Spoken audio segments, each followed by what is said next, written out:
We all know childhood toys can hold priceless memories. But what if one found in a Pennsylvania Goodwill store was actually worth a small fortune? In 2024, a group of workers at the Du Bois, Pennsylvania branch of Goodwill is going about their day like any other, rummaging through used donations, sorting them to fix up and resell. In one of the bags, they find this box that has some inexpensive costume jewelry and one Lego. Now, I don't mean the typical toy donations that Goodwill would normally get, where you get, a set of Legos or just a bunch of multicolored bricks. It's this small golden mask. They upload a photo of the mask to their online auction site with a starting price of $14.95. Almost instantly, collectors swarmed the site, driving the price from pocket change to thousands of dollars. The people at Goodwill realize this is no ordinary Lego piece. They've got something really special on their hands. So they immediately take down the listing and put the piece in a safe. After a little research, the people at Goodwill realized it's called the Kanohi Hau mask from the 2001 Bionicle collection. This is the holy grail of Lego pieces. The mask is made of 14-karat gold, but its real value comes from its rarity. You see, Lego only made 30 of these masks ever. In 2001, they gave 5 to people who worked at the company, and the other 25 were given away in a promotion. If you're a Lego or toy collector, you've got to have this mask. And now that Goodwill is aware just what they possess, they can start pricing it more appropriately. When Goodwill puts the golden mask back up for auction in February 2024, it sparks an even bigger frenzy. Previously, the highest price ever paid for a single Lego was $15,000 for a solid gold brick in 2020. But for this 9-ounce, 1-inch tall golden mask, Goodwill ends up receiving 48 bids.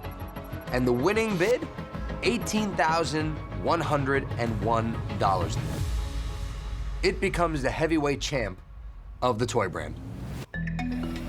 One of the great things about this find is that the money goes straight back to Goodwill, so they can continue to provide jobs and training opportunities. So a collector acquires the toy of their dreams. Goodwill continues doing more good work in the community. Everybody wins. Finding a rare Lego at a thrift store is unusual, but this next childhood treasure is hidden somewhere even more surprising. In 1992, in Westernport, Maryland, Ellen Kelly finally gets her hands on a family heirloom. Growing up, she always loved her Aunt Nora's piano. But Aunt Nora, who had built a bit of a reputation for being grouchy, never let any of the kids in the family play the instrument. Years later, after her aunt passes away, Ellen learns the piano is up for sale and snatches it up for just $25. She tries to play it,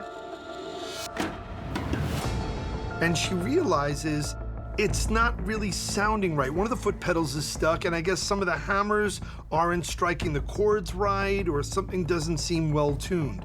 She calls a friend to come over and take a look at the piano, and when they open up the top of it, they don't find a broken rod or a spring. Instead, they find something very unexpected inside.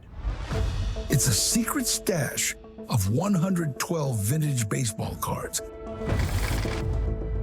Ellen herself is not necessarily a big baseball aficionado, but she starts thumbing through the cards. She can tell they're very old, but one name stands out.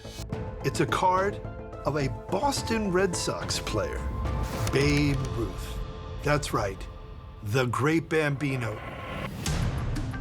Everyone knows Ruth as a fabled Yankee. He was traded from the Red Sox to the Yankees after the 1919 season. He's one of the top, if not the top, legends to ever play the game.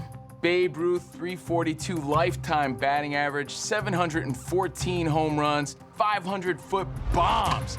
He was pitching shutouts in the World Series. Babe Ruth did it all. At first, Ellen's not quite sure of the value of this card collection, so she keeps them stashed away. But a find like this can't be kept quiet for too long. Especially since it happens to include Babe Ruth's rookie card. Word gets out amongst collectors that this woman from Maryland has the Sporting News 1916 Babe Ruth rookie card. And this creates a lot of excitement for card collectors. Immediately, one collector reaches out and offers $40,000. Ellen might not be an expert, but she does know that a Babe Ruth card is a big deal, so she realizes that she can probably get more money for this card. So she doesn't sell right away. She keeps the card for about a decade, and eventually she has all of the cards appraised. She absolutely made the right call not selling because the Babe Ruth card alone is valued at about $60,000 to $75,000. In 2019, Ellen decides it's finally time to put the whole lot up for sale.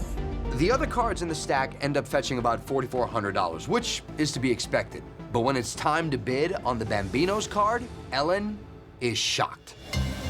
Well, as it turns out, the appraiser was a bit off. Ultimately, the card doesn't sell for $75,000. It sells for nearly double, at $130,000. So Ellen turns a $25 piano purchase into a $130,000 profit. If you're a sports fan or a music lover, you know that Ellen played that just right.